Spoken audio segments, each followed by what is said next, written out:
प्रतीक जी, नेहा जी और रवि जी, अमेरिका और सिंगापुर से। महाराज जी, आपके चरणारविंद में कोटि कोटि नमन। महाराज जी, हम दुनिया के विकसित देशों में रहते हैं, हमारे पास दुनिया की सभी आधुनिक सुविधाएं उपलब्ध हैं। हम लोग नौकरी, बच्चों व गृहस्थी में इतना व्यस्त रहते हैं कि जिंदगी मशीन की तरह व्यतीत हो रही है। ऐसी स्थिति में नौकरी, परिवार व सामाजिक जीवन में किस प्रकार संतुलन किया जाए कि मन में सुख और शांति का अनुभव होते हुए हम अपने कर्तव्यों का पालन कर सकें। हमें तो एक ही बात समझ में आ रही, एन केन प्रकारेण नाम जप किया जाए, क्योंकि नाम जप के बिना कुछ नहीं कर पाओगे। देखो, इतनी आयु आपकी हो गई, कोई ऐसा भोग नहीं जो भोगा ना हो। मान लो बचपन से साधु हो तो फिर ये लग सकता है, मन को सलाह दे सकता है कि अगर ये भोग भोगते तो मुझे शांति मिल जाती। उल्टा उल्टा सलाह देता है ना। भगवान कह रहे त्यागात शांति अनंतरम, भोगों के त्याग से शांति होती है। तो जितनी मन सलाह दे सकता है, चूंकि आप जवानी से ऊपर उठ चुके हो, यौवन अवस्था से तो ऊपर उठ ही चुके हो, तो कोई ऐसा भोग तो बचा नहीं जो मन ने कहा हो आप ना भोगा हो। अब ऐसे विकसित देशों में तो देख भी रहे हो, आपसे भी भाई कई गुना बढ़कर भोगने वाले हैं, कई गुना बढ़कर ऐश्वर्यवान है। क्या उनकी शांति आपको दिखाई देती है? उनका हृदय सुखमय दिखाई देता है? बाहर से चिकने चुपड़े, अंदर से अशांत, भ्रांत, क्लांत, असंतुष्ट, है ना। विश्राम स्थिति, शांत एकदम, मन प्रसन्न, भगवदानंद, अब कछुनाथ न चाहिए मोरे। ऐसा तो नहीं अनुभव होता, इन भोगों से हो भी नहीं सकता, क्योंकि शास्त्र अनुभवी सिद्ध महापुरुषों द्वारा, जो भगवत प्राप्त महापुरुष उनके द्वारा लिखे गए। तो हम ये नहीं कहते कि भोग नहीं भोगने चाहिए, हम ये नहीं कहते कि अर्थ नहीं कमाना चाहिए, हम ये नहीं कहते कि आप देश विदेश मत भागो, नहीं। जाओ, पूरी सृष्टि गोपाल जी की है, सकल भूमि गोपाल के या में अटक कहा, अलग अलग सीमाएं रख दी गई है, तो मेरे कृष्ण का ही सब कुछ वैभव, सब कुछ श्री कृष्ण का ही है, सारी भूमि गोपाल जी की है, श्री कृष्ण जी की है। हाँ, अब हमें यह ध्यान रखना है, अभी तक जो हुआ सो हुआ। अब अगर ये ध्यान रख लो कि जो जो किया उसमें तो सुख मिला नहीं, शांति मिली नहीं और ना मिलेगी।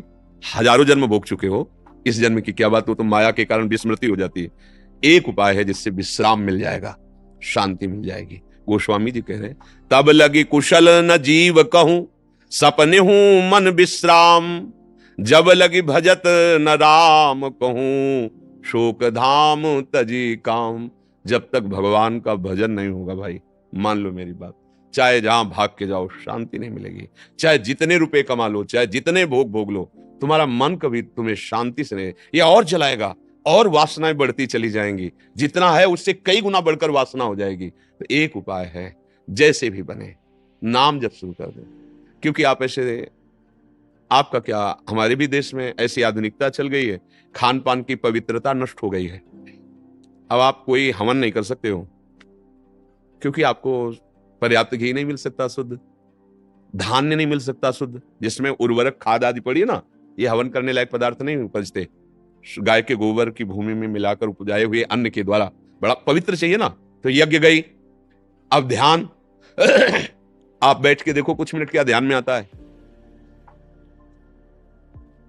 अंधकार और वासनाओं की दौड़ भाग, अंदर देखो ला, आंख मूंद के बैठ जाओ, आपके हम ध्यान कर रहे हैं, हमें पता है क्या ध्यान कर रहे हो।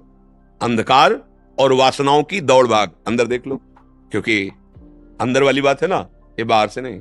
दौड़ भाग वासनाओं की, इतनी एकाग्रता और इतनी अध्यात्म शक्ति नहीं रहेगी कि मन और इंद्रियों को रोक दे वहीं। ध्यान गया। अब पूजा, कौन सी ऐसी पूजा सामग्री है जिससे आप प्रभु को रिझा लोगे? सब जगह अगर एक फल लो ना, तो उसमें भी कुछ ना कुछ ऐसा, या तो लेप है या इंजेक्शन लगा। किस फसल का अब भी फल ले लो, तो बिना इसमें केमिकल लगाए वो बना हुआ है क्या? वो अपनी क्षमता खो चुका है, उसके ऊपर जो क्षमता है वो औषधियों की, केमिकल की। भगवान को कैसे हम भोग लगाएं? शुद्धता चल जा रही है, शुद्धता कहां है? कहां शुद्धता है जिसे पवित्रता कहते हैं? ना इंद्रियों की रह गई, ना शरीर की रह गई। अब आप सब ये देख ही रहे हैं, क्या जितेंद्रियता, अरे ये जो चल रही आधुनिकता, आप देख रहे हैं इसमें जितेंद्र। अब कैसे उसको सुधारा जाए? क्या उसका जीवन बच्चे को होगा जिसको यही पता नहीं कि जो मैं क्रिया कर रहा हूं वो मेरे जीवन का नाश कर रही है? कब यौवन अवस्था उसमें संचरित होगी? गेहूं की फसल किसान आदमी अगर कोई होगा तो जानता होगा, एक अवस्था को कहते हैं गलेथ। गलेथ माने अभी बाली निकलने को है, उस समय फसल काट लो, एक भी दाना नहीं मिलेगा और भूसा भी वो पावरफुल नहीं रहेगा उसका।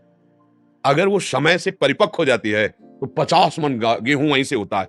ऐसे ही 20 वर्ष तक की अवस्था कम से कम ब्रह्मचर्य युक्त रहे, फिर गृहस्थी आदि में, तो वो कभी डाउन नहीं होगा, वो कभी नष्ट प्राय नहीं होगा।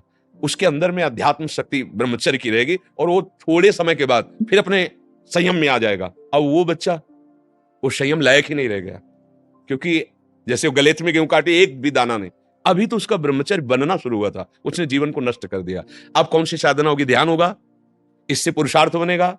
एक उपाय कलयुग में रह गया, केवल नाम। नाम, ये बड़े बड़े महापुरुषों को शोध, तुम जैसे भी हो, राधा राधा राधा राधा, कृष्ण कृष्ण कृष्ण कृष्ण, हरि हरि हरि, यज्ञभ्यागे वर्तते नाम तुभ्यम, अहो वत्सपचतो गरीयान।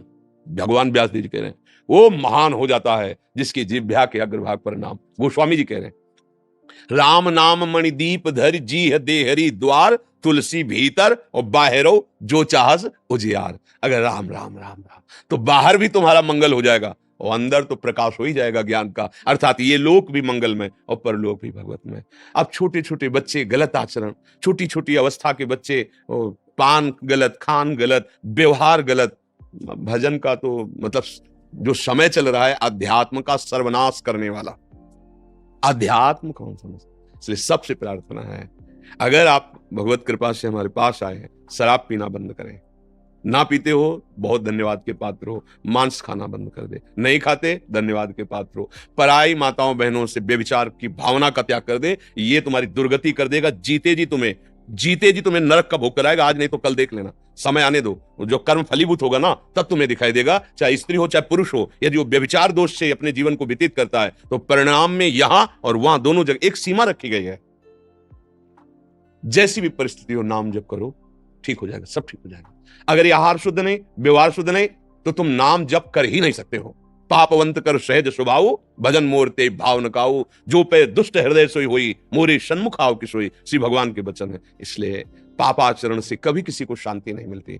पापाचरण क्या है खुद जानते हो, सब जानते हैं, क्योंकि सबके हृदय में भगवान बैठे। जब आप गलत कदम उठाओगे तो कोई रोकता है, गलत है मान जाओ, वो सदगुरु अंदर बैठा हुआ तुम्हें उपदेश। पर मन की मानने वाले हम लोग उनकी बात ही नहीं मानते और हिलना करके चल देते हैं। तो खूब नाम जप कीजिए, कहीं भी रहिए, खान पान व्यवहार आपका पवित्र हो, नाम जप कीजिए, एक ही उपाय है और कोई उपाय मेरी समझ में नहीं आता है। दूसरों को सुख पहुंचाइए धर्म की सीमा में रह करके, तन द्वारा, धन द्वारा, मन द्वारा। कोई बीमार है, कोई असहाय है, हम जिसमें अपनी वासना की पूर्ति होती है उसे सेवा नहीं करते। जैसे कि बोले तन द्वारा दूसरों को सुख पहुंचाना, सामने वाला कह रहा है कि ऐसा कीजिए मुझे सुख पहुंचेगा, तो वहां बोले थे कि तन द्वारा सुख पहुंचाना, वो वासना है, वासना उपासना नहीं है। धर्म की, इसीलिए धर्म शब्द लगा। धर्म के द्वारा असहाय, असमर्थ, किसी भी तरह की ऐसी हमें आवश्यकता दिखाई दे रही, हमारे पास भगवान ने सुविधा दी, हम दूसरों को सुख पहुंचाएं, अच्छे आचरण वाले बने, नाम जप करें, इसी से भगवत प्राप्ति हो जाएगी। जो अन्य युगों में कृतयुगे ध्यायते विष्णुम तेतायाम यजतई मखई द्वापरे परिचर्यायाम कलौ तद्धर कीर्तनात्, भगवान के भजन से काम बने। आज ऐसा विकृत होता जा रहा है, भगवान, भगवान का नाम, भगवान की महिमा, इसी की निंदा हो रही, इसी की अवहेलना हो रही। हम जाते हैं, हमें कोई जादू कर दे, हमें कोई ऐसा झाड़ फूंक दे, ऐसा कुछ आश्चर्य में कह दे जिससे हम ठीक हो जाएं, जिससे हमारा काम बन। करो दुर्गति के आचरण और कोई तुम्हें ठीक कर देगा। नाटक के साथ नाटक ही होता है। तुम नाटकी रहोगे, सत्य जगह पहुंच ही नहीं पाओगे, सत्य बात को समझ ही नहीं पाओगे। सत्य में चलो, तुम्हारा मंगल हो जाएगा। कोई तुम्हारा दूसरा मंगल नहीं कर सकता, अपना मंगल खुद आप करो। नाम जप करो, अच्छे आचरण करो, आशीर्वाद मांगने की जरूरत नहीं है, आशीर्वाद ही आशीर्वाद तुम्हें घेर लेगा। और तुम करो बेविचार, पियो शराब, खाओ मांस और सोचो हम कहीं चले जाएं, कुछ भेंट देके, कुछ जंतुर मंतुर बनवा करके हम सोच दो कुछ नहीं होने वाला, करके देख लेना। सत्य वस्तु एक अपना प्रभाव रखती है, सत्य वस्तु प्रभाव रखती है, पर सत्य को समझना थोड़ा कठिन होता है। हाँ ऐसे, अरे तुम्हारे कर्म ही तुमको दुख सुख दे सकते हैं। अच्छे कर्म करो, भगवान नाम जप करो, दूसरों को सुख पहुंचाओ, किसी के आशीर्वाद की जरूरत नहीं है। तुम भगवान के अंश हो, तुम स्वयं में पूर्ण हो यार। तुम समझो, मारे मारे घूम रहे हो, तुम्हारे आचरण खराब है इसलिए तुम समझ नहीं पा रहे हो। जो यहां इतना भी कम नहीं, यहां वही बैठा हुआ है जिसके बल से हम दहाड़ रहे हैं, उसी के बल से तुम भी बलवान हो। क्यों? तुम अपने बात को समझो। तुम गिर रहे हो इसलिए नहीं समझ पा रहे। थोड़ा सा पैर जमाओ, तुम ललकारने लगोगे। जो काम, क्रोध, लोभ, मोह, मद, मत्सर तुम्हें परास्त कर रहे हैं ना, तुम भी मुस्कुरा के निकलोगे उनके बीच से। बहादुर के बच्चे हो, अखिल बलशाली भगवान के तुम अंश हो। यार इन फालतू वाली बातों में काहे समय बर्बाद करते तो, अरे भाई ऐसे मतलब समझ में नहीं आ रहा, लोग समझ में नहीं आ रहा, भागे घूम रहे। अरे उतनी देर बैठ के राम राम जप, कृष्ण कृष्ण जप, राधा राधा जप, किसी की जरूरत नहीं तेरे को, तो बैठ। सत्संग, संत संग क्यों किया जाता है? क्योंकि मैं संतों के पास जाऊं, हमारे पास इतना समय नहीं कि वेद क्या कह रहे हैं, पुराण क्या कह रहे हैं, शास्त्र क्या रहे हैं। 5 मिनट 10 मिनट बैठने को मिला, शास्त्र सम्मत बात बता दी, हम अपने आचरणों का उन्हीं से निरीक्षण परीक्षण किया, गंदे आचरणों का त्याग किया, अच्छे आचरणों में चलकर नाम जप करें। बोले बड़ी गुरु कृपा हो गई हमारे ऊपर, तो संत कृपा हो गई, हमारा जीवन मंगलमय हो गया। तो किसने? आपने किया, क्योंकि आपने बात स्वीकार की तो हो गया। ये भ्रम में मत रहना कि तुम्हारे ऊपर कोई हाथ धर देगा या पांव धर देगा या कोई जादू टोना कर देगा, तुम अमर हो जाओगे, सुखी हो जाओगे। भ्रम मत रखना। हम आपसे प्रार्थना करते हैं, खूब बचपन से बड़े बड़े महापुरुषों का संग किया है, उसका फल एक मिला है। आप स्वयं अपने आचरण सुधारिए और नाम जप कीजिए, आप परम सुखी हो जाएंगे। भगवान गीता में उपदेश कर रहे हैं अर्जुन को, सामने भगवान है। अनन्यस चिंतयन्तु माम, मेरा भजन कर, अनन्य चिंतन कर, योग से मैं वाहन करूंगा, तू चिंता मत कर, चिंतन कर। करना पड़ेगा चिंतन। भगवान सुख सिंधु सामने खड़े हैं, उनसे कह रहे, ये काम क्रोध आदि दोष जो आने वाले हैं, ये आगमा पाइनु अनित्यास तास तितिक्षस्व भारत, सहन कर इनको सहन कर, व्यथित होकर कुमार्गामी मत बन, इनको सहन। भगवान उपदेश कर रहे हैं, अगर सहन करेगा तो मुझे जान जाएगा। सामने खड़े हैं, भजन करेगा तो मुझे प्राप्त हो जाएगा, सामने खड़े हैं। मतलब क्या है? मतलब आप भगवत प्राप्ति करोगे, आप भजन करके सुखी बनोगे। ये सब छोड़ो, मन की जो ये भाग है ना, वहां भाग के चला जाऊंगा, वो छूछा कर देंगे, वो कुछ नहीं। अखिल मायाधीश प्रभु के चरणों का भजन किए बिना कोई सुख शांति को स्वप्न में भी नहीं प्राप्त कर सकता। जाके देख लो। हाँ, तुक्का लग जाए, जैसे होता है ना, अब आपका पुण्य प्रकाशित हो रहा है, आप संयोग से आ गए, अब काम पे काम बनता चला जा रहा है, आपको लग रहा है जिस दिन से बाबा के दर्शन के, यार मतलब पुण्य का समय क्रम चल रहा है, पुण्य का। अब आप पाप भी करोगे तो क्रम चलता रहेगा कुछ दिन तक, और जहां पाप का क्रम आया भोगने का, अब आप पुण्य भी करो तो आपको दुख मिलता रहेगा, क्योंकि क्रम उसका चल रहा है। अज्ञानी जी इस बात को समझता नहीं। किसी के आशीर्वाद, किसी की कृपा हम इतने के लिए समझते हैं कि हमारी बुद्धि शुद्ध हो जाए और हम सबको सुख पहुंचाएं, खूब नाम जप करें, अच्छे आचरण करें।